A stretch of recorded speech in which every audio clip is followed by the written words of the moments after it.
Mudlogging is a crucial process in oil exploration.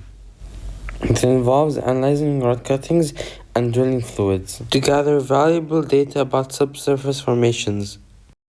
This helps identifying hydrocarbon-bearing zones, understanding geostructures, and optimizing drilling operations.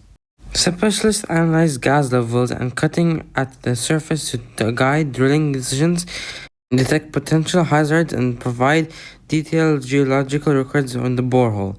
And in case you don't know what a borehole is a deep, narrow hole made in the ground, especially to locate water or oil.